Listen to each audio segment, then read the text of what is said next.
My name is Silas Croft, but up here 9,200 feet above where men settle and laws apply, a name is just another thing to lose to the cold.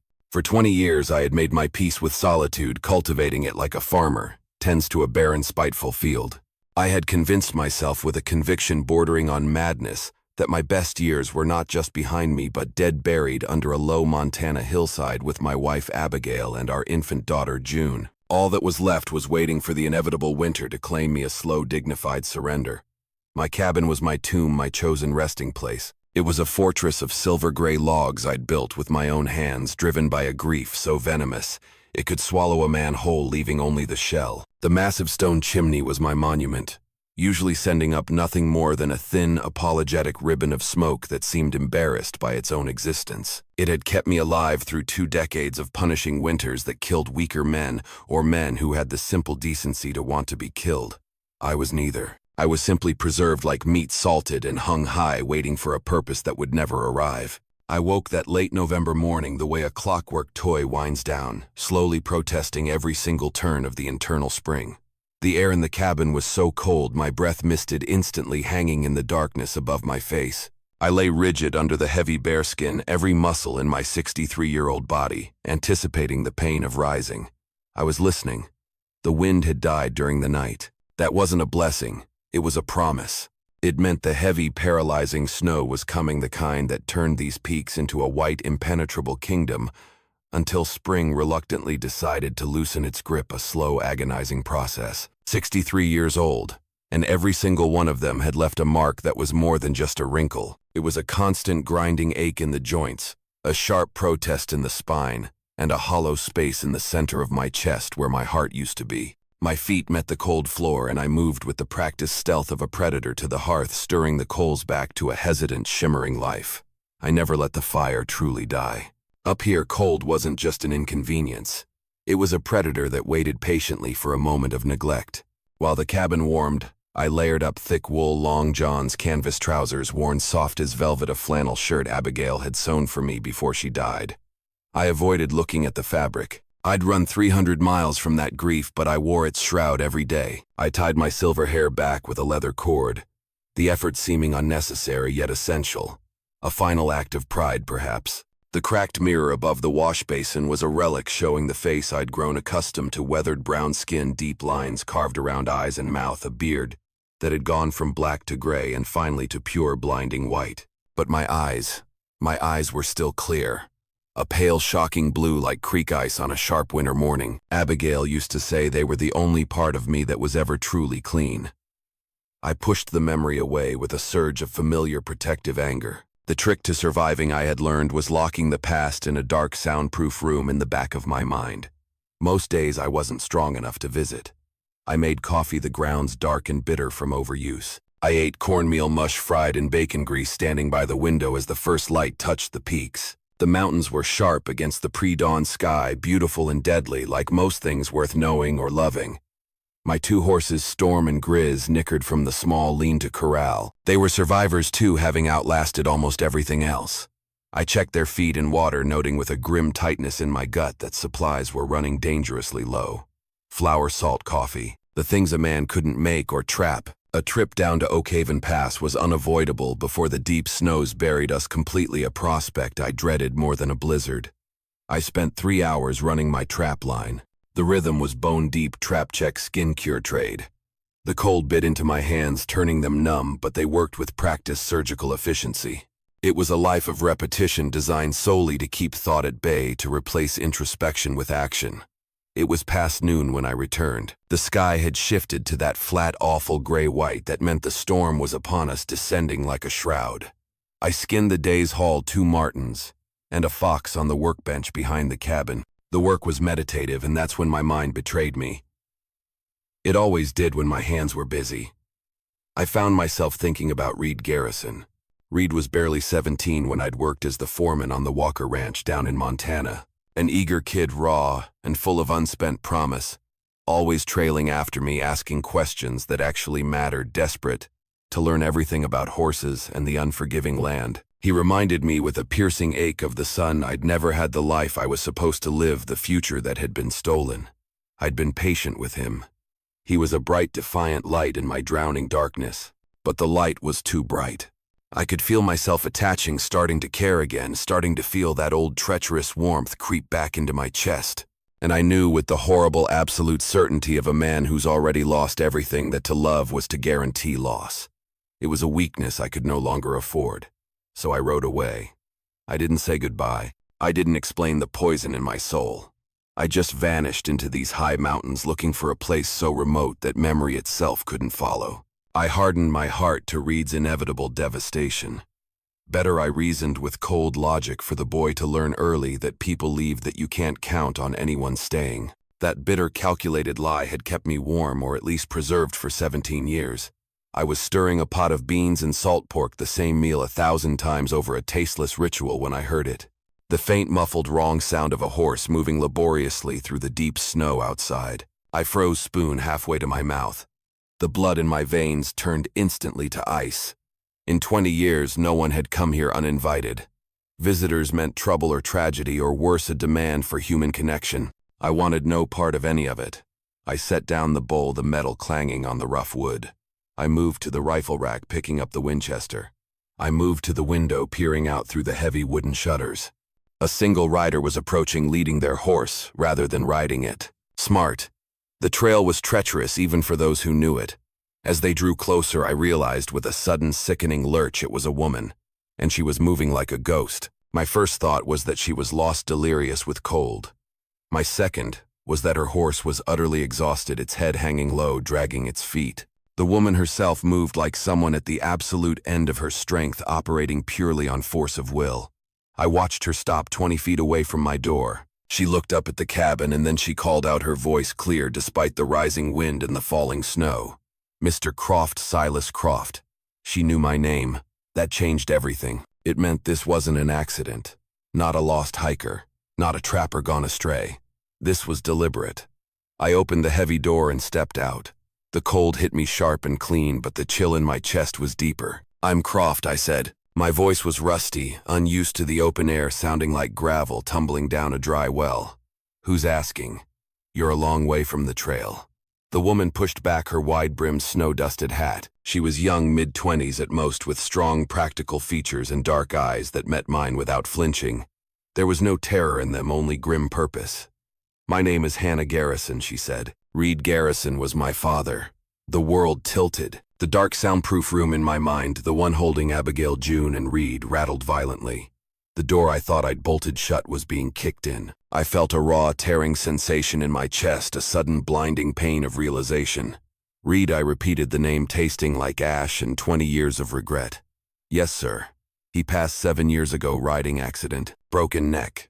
But before he died, he talked about you. He told me that if I ever needed help, if I needed to find someone who could teach me how to stand on my own 2 feet, how to be unbreakable, I should find Silas Croft in the Colorado high country." I felt the old horrible guilt, the kind that makes you want to tear your own skin off, resurface, hot and corrosive. 7 years.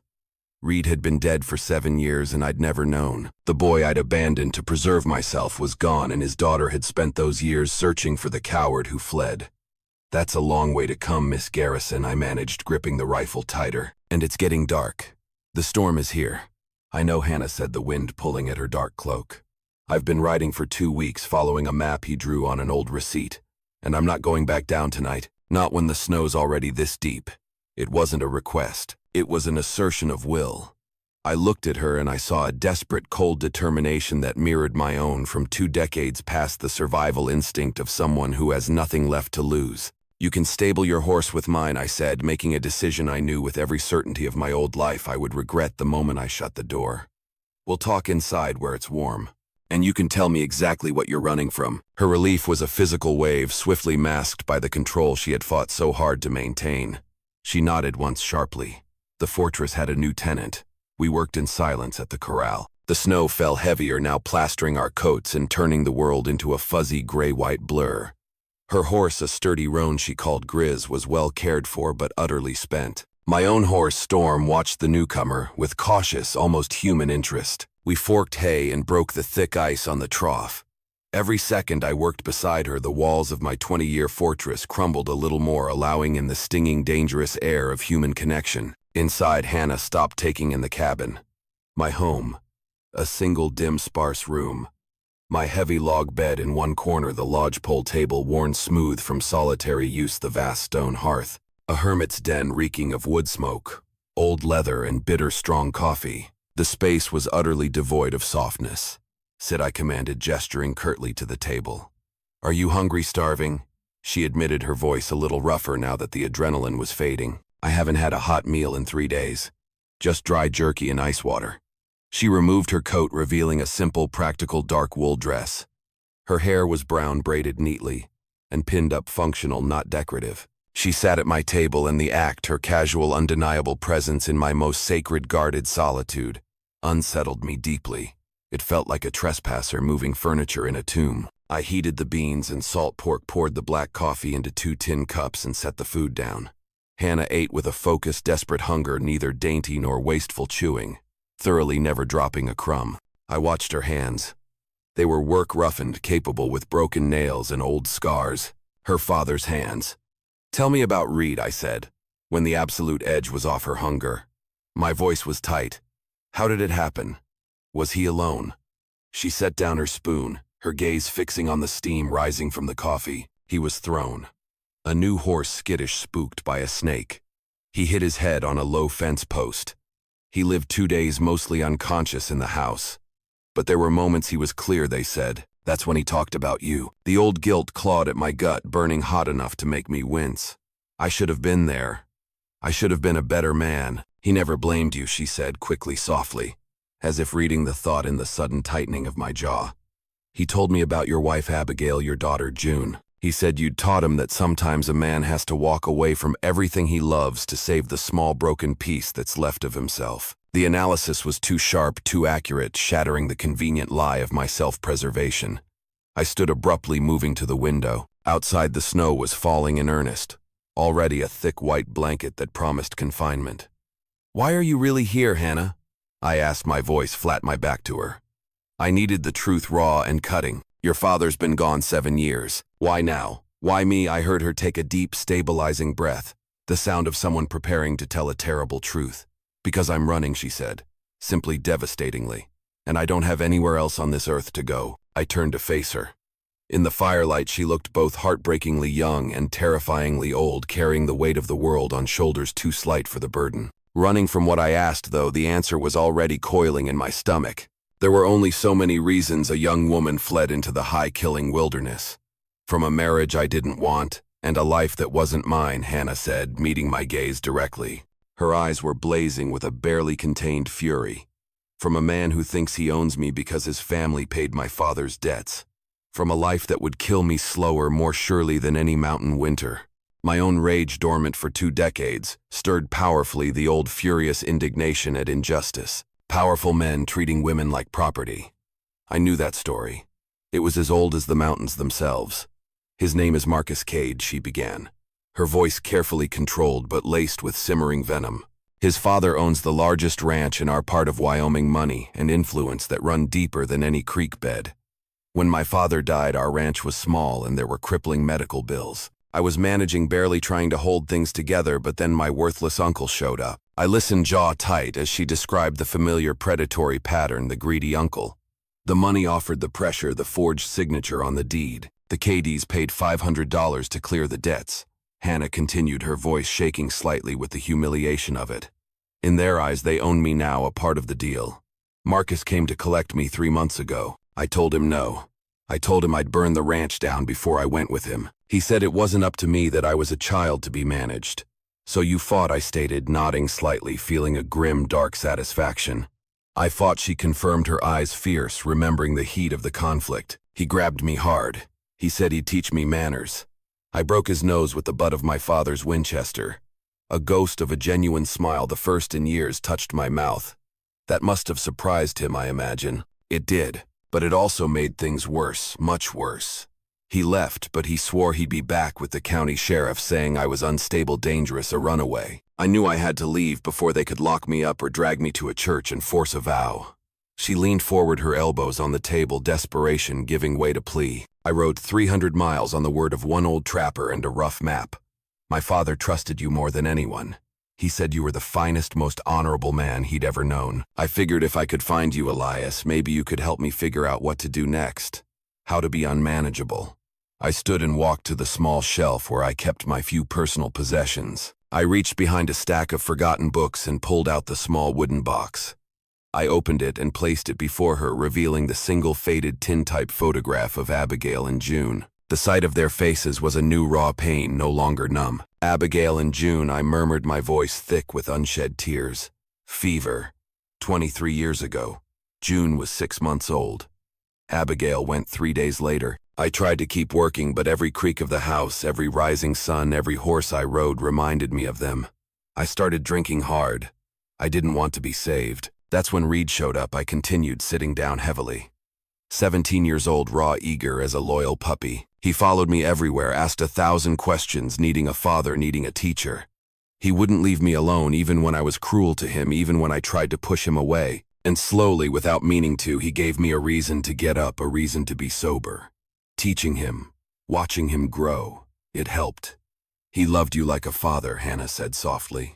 I know. That's why I left, I confessed, finally meeting her eyes, allowing her to see the guilt that had devoured me. I could feel myself getting attached, starting to care again. And I couldn't do it.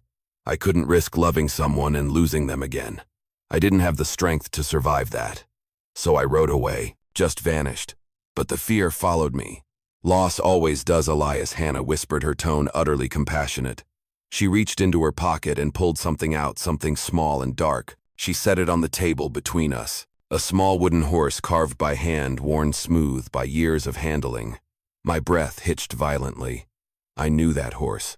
I'd carved it myself 17 years ago during a slow, sun-drenched afternoon while Reed peppered me with questions about saddle leather. He carried this with him everywhere, Hannah said, tears finally welling in her own determined eyes.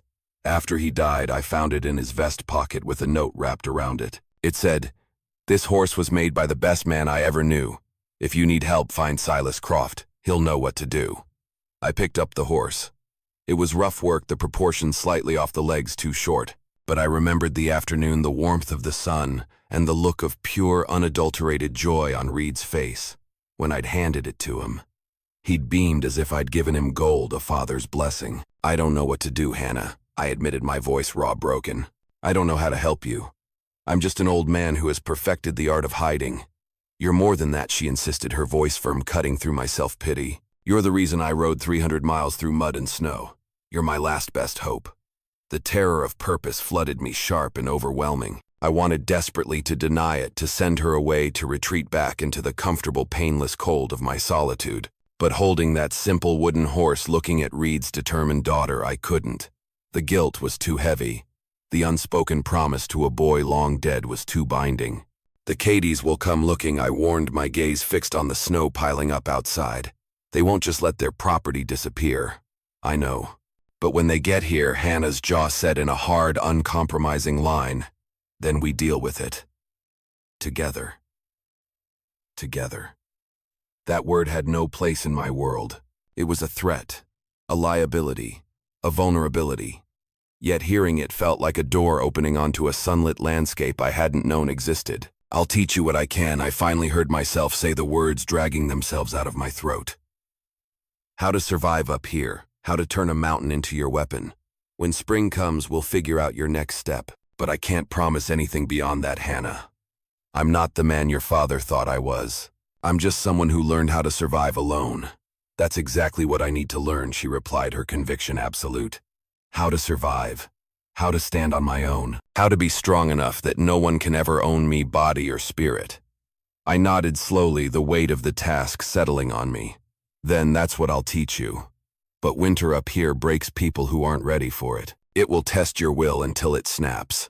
"I'm ready for the test, Elias," she said. I moved to my corner and began making up a pallet near the fire with my spare blankets. I would take the cold spot tonight and give her the warmest. It was the least I could do for Reed's daughter. It was an involuntary protective gesture. Outside, the snow continued to fall silent and steady, sealing us into the high country.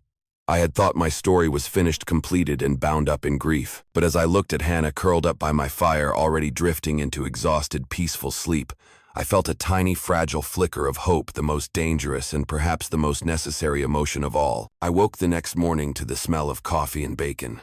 For a brief, disorienting moment, I was back in Montana with Abigail, a life I had earned and lost. Then the reality of the cold settled over me, and I remembered Hannah. She was already up, dressed in a thick wool sweater she'd pulled from her pack and cooking. "Good morning," she said, turning from the stove. She looked tired, but the terror was gone, replaced by focus. "I hope you don't mind. I found the bacon and the last 4 eggs. Figured I should make myself useful. I'm a liability otherwise." I grunted, moving stiffly to the window. 2 feet of new snow had fallen overnight. The world was pristine white and silently hostile. We weren't going anywhere. We were locked in. "You know how to cook a decent meal," I observed, sitting at the table. "My father taught me everything he could before he died," she said, placing a plate of crispy bacon and mush before me. "How to cook, how to hunt, how to track, how to read sign. He said a woman needed to know how to take care of herself because the world and men weren't kind to those who couldn't." I ate in silence, the taste of the bacon bringing forth the ghost of Reed teaching his daughter the same lessons I'd taught him. It was a painful, beautiful echo. After breakfast, Hannah cleared the dishes without being asked. She wasn't treating this like a temporary shelter. She was already subconsciously making it home. "We checked the traps first," I explained as we dressed for the cold. "Every day, no matter the weather. An animal left too long in a trap suffers, and the pelt can be ruined by panic. We respect the kill." I gave her a pair of snowshoes I'd made years ago that fit her small feet well enough. I watched her tie them, assessing her movements. "No fuss. Stay behind me," I instructed as we stepped outside into the blinding crystalline morning. "Step exactly where I step. The drifts hide deadfall creek holes and hidden edges. A broken ankle up here is not an inconvenience. It's a death sentence." She nodded, not with submission but with understanding, and we set out into the brutal beauty of the mountain. The rhythm of teaching felt strange, familiar, and terrifyingly necessary. We followed the trap line. The first few were empty. At the 4th, we found a marten. "Watch," I said, and showed her how to remove the animal quickly, respectfully, without damaging the pelt, how to reset the trap precisely, how to mask human scent with pine needles. "You're not just taking from these mountains, Hannah. You're a part of them. You respect that circle." Hannah watched intently, asking intelligent, penetrating questions. "How did you know where to place the trap? How can you tell if a trail is active or abandoned beneath the snow?" The satisfaction of passing on knowledge, of watching. Understanding dawn in someone else's eyes was a sensation I hadn't realized I missed. It was a purpose that didn't involve drinking or running. It was a reason to exist. We were checking the 6th trap deep in a dense stand of pine when my instincts, honed over 2 decades of absolute isolation, flared up like a dropped match. The hair on the back of my neck stood up, a primitive alarm bell ringing in my skull. I stopped abruptly, holding up a hand, my heart slamming against my ribs with a renewed, furious beat. Hannah froze behind me, instantly sensing the danger. "Quiet. Don't move," I breathed low and guttural. I scanned the trees, my eyes searching for the wrongness. Then I saw it 50 feet away, partially hidden by a fallen snow-draped log. A mountain lion, its tawny coat blending seamlessly with the shadows and pine duff. It was massive, powerful, and its eyes, yellow and ancient, were fixed on us. I slowly, deliberately raised the Winchester. The crisp, ominous click of the hammer being pulled back was the loudest, most terrifying sound in the entire silent mountain. The mountain lion tensed, its gaze locked not on me but on Hannah. "Back up," I whispered, low and urgent. "Slowly. Slide your left foot back. Don't shift your weight. Keep your eyes on me, not the cat." This was the mountain, I realized with sickening clarity. This was her first brutal, unexpected lesson, and it was going to be deadly. The fear I felt wasn't for myself. It was the blinding, sharp, protective terror of losing her. The same fear that had driven me away from Reed, now weaponized and aimed directly at the last fragile piece of human connection I had foolishly allowed back into my preserved life. The cat was a blur of contained muscle, focused and low to the ground. It wasn't charging yet, but it was assessing. I knew the signs, tail twitching almost imperceptibly, ears laid back, a silent killer weighing the risk. It had spotted easy prey, Hannah, and was weighing the risk of confronting me, the armed threat. The scent of the marten in the trap was what had drawn it. I centered the barrel on the cat's chest. I didn't want to waste the shot, not up here. I needed a clean, definitive kill. "Elias," Hannah whispered, her voice barely a breath. "It's gathering. It's going to jump." She was right. The tail stopped twitching. It gathered its enormous deceptive power coiling like a spring. I fired. The roar of the Winchester shattered the winter silence, tearing the stillness apart. The heavy slug hit the lion, a sickening thwump followed by a terrible tearing scream of rage and pain. The cat didn't drop. It lunged sideways, wounded, desperate, disappearing deeper into the thick pines, a bloody trail left in the snow. "Run!" I shouted, waving her back toward the cabin, a primal raw urgency in my voice. "Go now! Get back!" I reloaded with an almost frantic speed I hadn't felt since I was a young man in a cavalry skirmish, my fingers slick with cold sweat inside the leather gloves. We retreated, scrambling over the deep snow, half running, half stumbling, desperately watching the trees for a renewed attack. A wounded mountain lion was worse than a hungry one. It was pure, desperate fury. We didn't stop until we reached the heavy log door. I slammed it and barred at my chest, heaving the air burning in my lungs. Hannah leaned against the wall, her breath coming in ragged, painful gasps. She was shaking violently, not from cold, but from adrenaline and the brutal proximity to death. "She was alive," you said.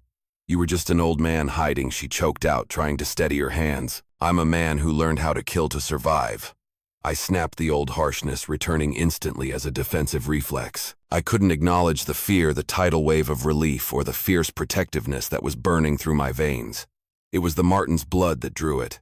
You need to be aware of the smells you carry. That was your first lesson, Garrison. You nearly failed it.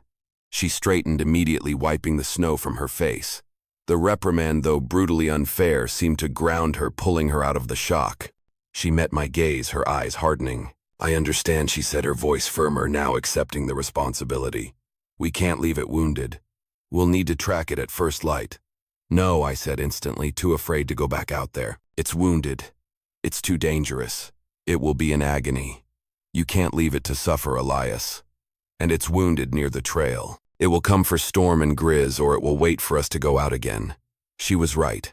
She was absolutely, frustratingly, logically right. The clarity of her thinking in the face of death was unnerving. She had Reed steal that unshakable focus.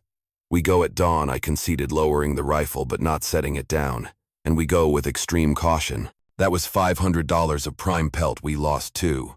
The last part was a petty, unnecessary lie, an attempt to rationalize the danger and minimize the emotional cost of almost losing her. The next morning the snow had stopped. The air was 20 degrees colder than the day before, a biting, relentless cold that promised weeks of misery. I woke before Hannah, the scent of stale coffee and fear still lingering. We found the mountain lion track easily, a dark trail of blood leading into a dense thicket. I put a second shot into it from 20 feet, ending its life quickly and cleanly. It was enormous, a prime male. We dragged the carcass back to the cabin, the work heavy and unforgiving. Hannah worked with me all morning, skinning and butchering the massive animal. She didn't flinch at the blood, the guts, or the visceral reality of the task. She focused on the efficiency, on learning the proper knife strokes, and the technique of separating muscle from hide. She was cold, clinical, and determined to absorb the lesson. "Your father taught you well," I said grudgingly, as she expertly trimmed fat from the hide. "He taught me the theory," she replied, not looking up. "You're teaching me the reality of survival. He always said your hands were the most honest things about you, Elias. They never lie about your work." That silenced me instantly. My hands had built this isolation, and my hands had saved her life. They were undeniably honest. We spent the afternoon organizing my limited supplies. I was strict, almost cruel, about rationing, drawing lines in the flour sack as if they were lines in the sand. "Food is life up here," I explained, my voice harsh. "It doesn't matter how capable you are. If you run out of flour, you starve. We'll eat what we trap and what we can preserve. The beans and pork are for when the snow is too deep to move or when the Cades arrive. You ration every bite as if it's your last." That night, after a meager dinner, I gave her a small piece of whittling wood and my old worn pocket knife. "Start carving," I commanded. "If you can't make a shape come alive from wood, you can't make sense of the world. It's a way to train your hands and your mind to work together." She sat by the fire, working steadily, her brow furrowed in concentration. I sat across from her, repairing my worn leather vest, watching the firelight dance across her focused face.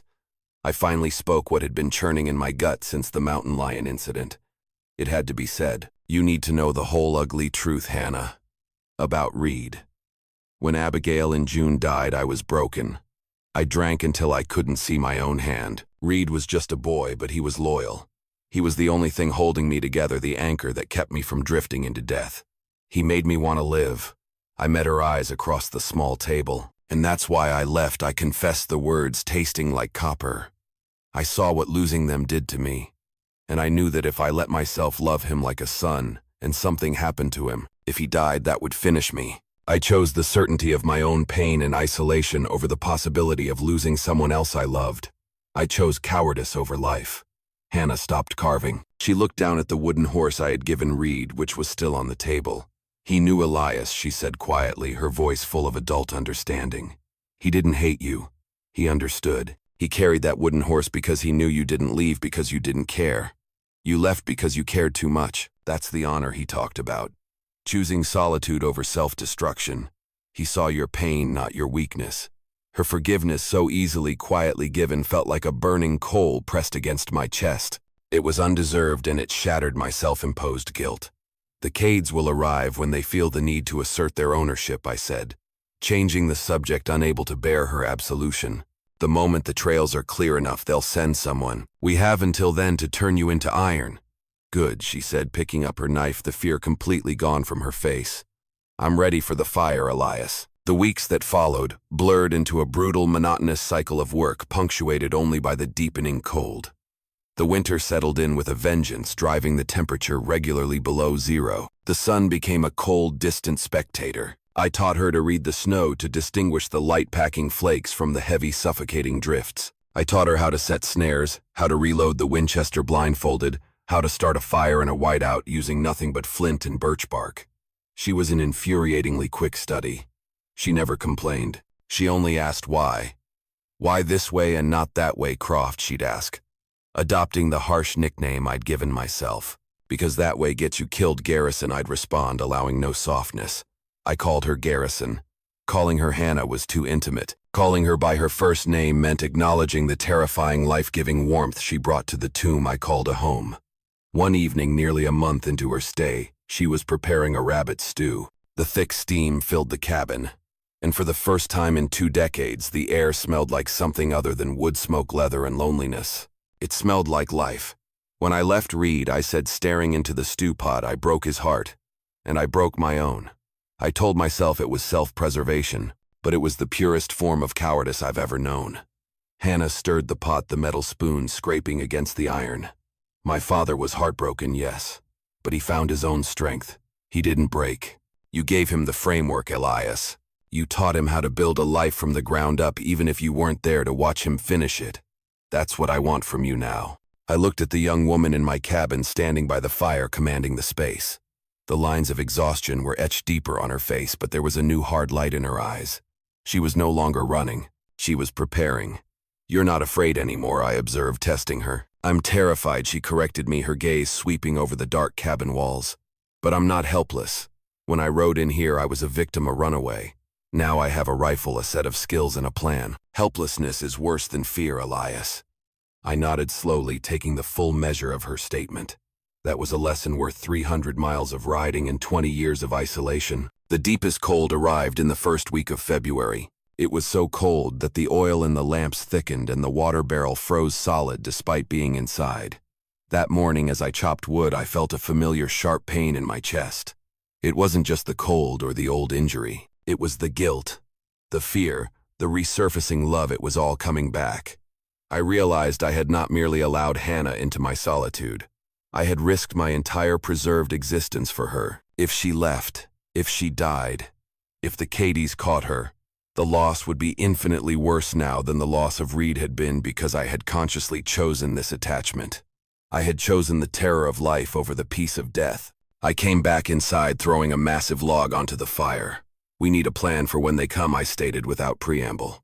"The trails will clear by early April. They'll ride up from Oak Haven Pass. We can't fight them here. The cabin is easily surrounded, easily burned out." "We can't run," Hannah countered, her back stiffening. "If we run, I'm just a runaway again, always looking over my shoulder. I want to stand my ground and end this. Standing your ground is for men with armies, Garrison. Up here, it's about strategy, ambush, and elimination. Then we make our army," she said. She walked over to the table and picked up the whittling knife and the piece of wood she'd been working on for weeks. It was rough, but immediately recognizable. A small, detailed mountain lion. The beast I had shot. This is what I learned from that morning, Elias. To be fast, silent, and vicious when needed. I need you to teach me how to be vicious. I need to be their equal. I looked at the carving. She hadn't carved a deer or a bird or the gentle image of her father's horse. She carved the beast that almost killed her, transforming fear into a symbol of strength. I felt an intense wave of pride mixed with the dread of what I was about to do. I was turning Reed's daughter into a weapon, and I was doing it willingly. Tomorrow we start on the rifle range, I said, my voice heavy with consequence. And we talk about ambushes, choke points, and leaving nothing to chance.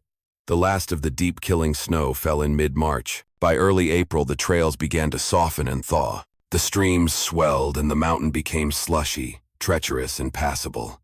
It was the most dangerous time of year, warm enough to travel but still cold enough to kill. Hannah was ready.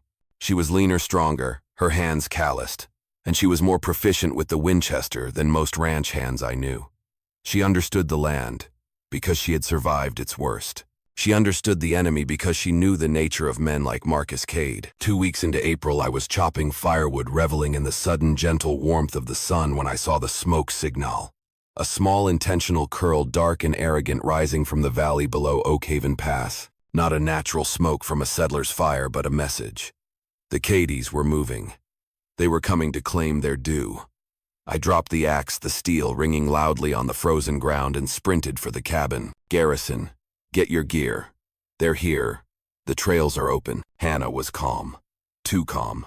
She packed her rucksack, a blanket, some preserved jerky and pemmican flint, and the rifle. She strapped the small wooden horse to the outside of the pack, a strange gesture of sentimentality and defiance. How many? She asked, her voice steady as the rock outside.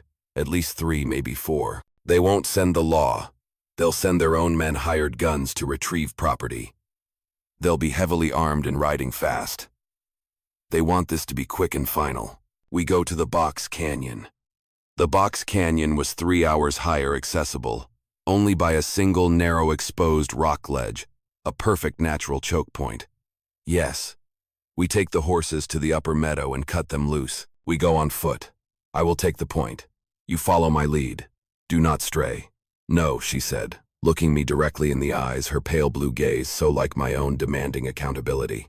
We do this together, Elias. Reed said you were the finest man he ever knew, and you gave me your word. You will not sacrifice yourself to protect me. We fight or we run together. We are partners now. Her refusal to accept sacrifice, her assertion of partnership, was the final total shattering of my 20-year-old prison. She was right. We were bound now. My life was no longer my own to throw away. Then we move, I said, throwing my pack over my shoulder, the weight of the rifle feeling purposeful again. We led Storm and Grizz to the upper meadow, gave them a slap on their flanks, and watched them trot off into the timber free. Then we moved into the higher rocks, disappearing into the cold, silent world that was now our chosen battlefield. We reached the Box Canyon entrance an hour before sundown. It was a narrow shelf overlooking a steep, wooded ravine. The only way up to our position was single file across the exposed ledge, a perfect choke point. They'll arrive at first light tomorrow, I calculated, checking the positions of granite and deadfall. They'll ride all night, confident they have the path cleared. I'll take the lead shot, a warning. You cover the retreat to the high cave if necessary. We settled in to wait. The night was cold, clear, and quiet, the stars immense above the jagged peaks. I need to tell you something, Hannah, I said, finally, breaking the long charged silence. I regret running from Reed every single day of my life.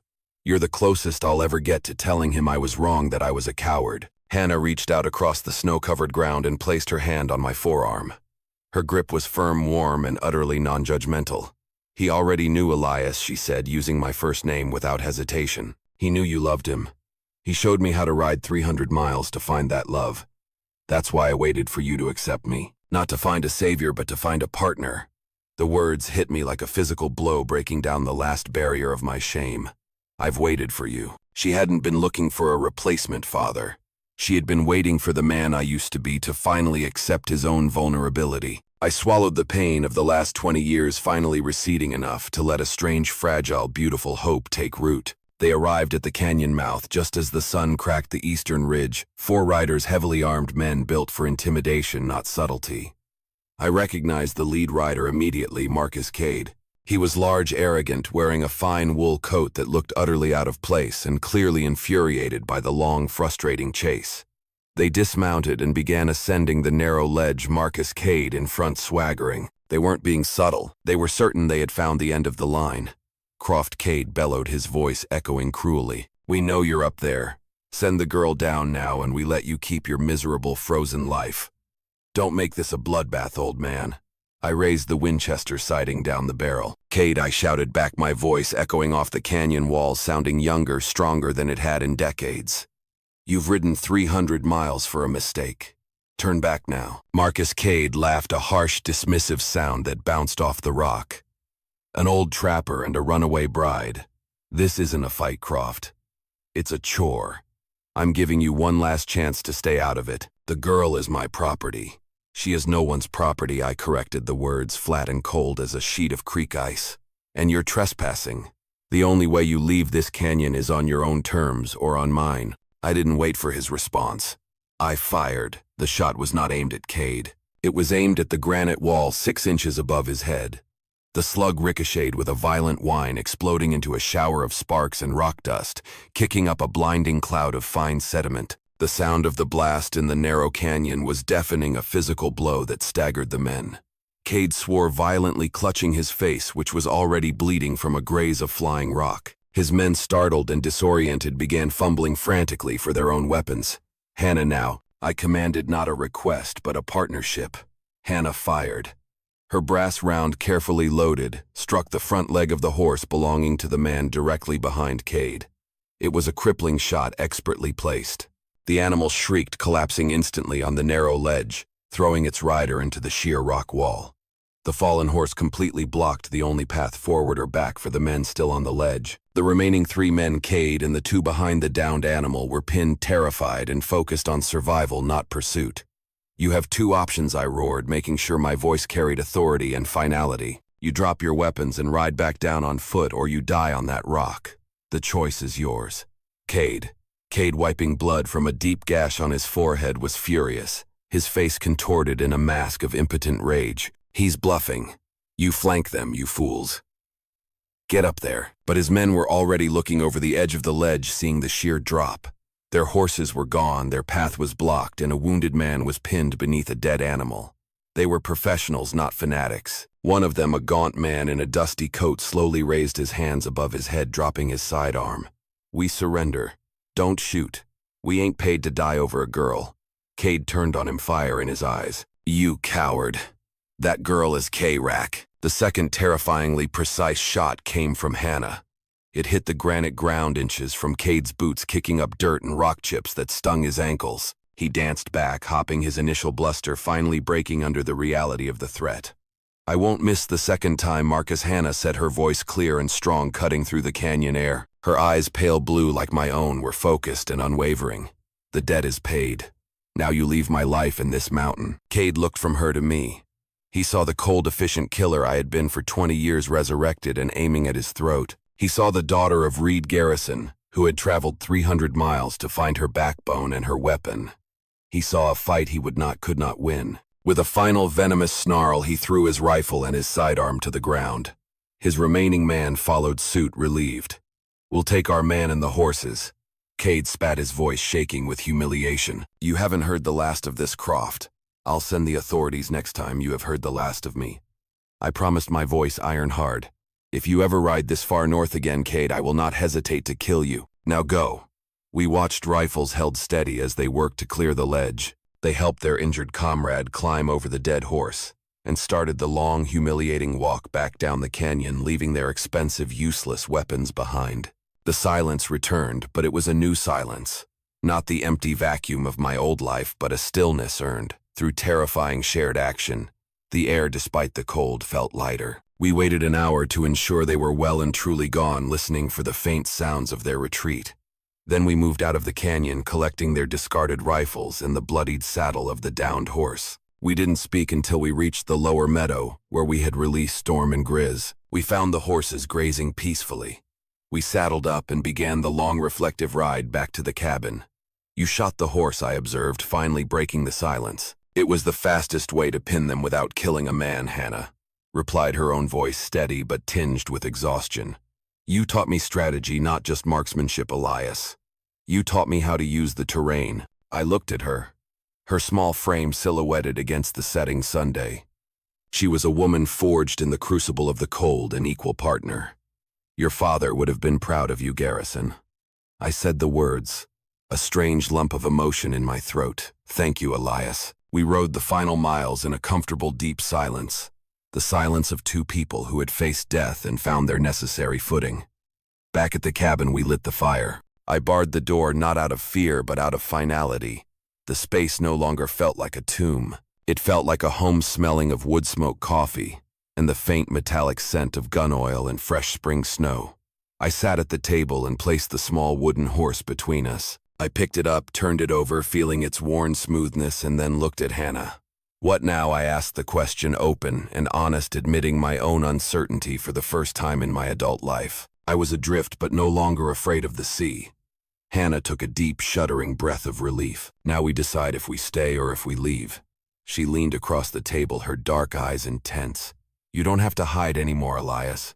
You beat the man, but you also beat the fear of loss. Reed wanted me to find you, not to save me, but to bring you back to life. You're not preserved anymore. You're alive. I looked at the tintype of Abigail and June hanging on the wall in the firelight. The pain was still there, a dull, familiar ache, but the venom was gone, replaced by the memory of a love that was terrifyingly, wonderfully worth the risk. I was running from the memory of how to love and how to belong, I admitted. You reminded me that to care is not a weakness, but the only thing worth fighting for. I took the wooden horse and placed it into her strong, capable hand. The ranch in Montana. It's still up there somewhere. You have the skills. You have the determination. You are strong enough to start your own life. A life where no one owns you. And you? She asked, her dark eyes searching mine. I stood and walked to the window, watching the last of the sun fade behind the mountain ridge. I was still an old man, and the mountain was still my sanctuary.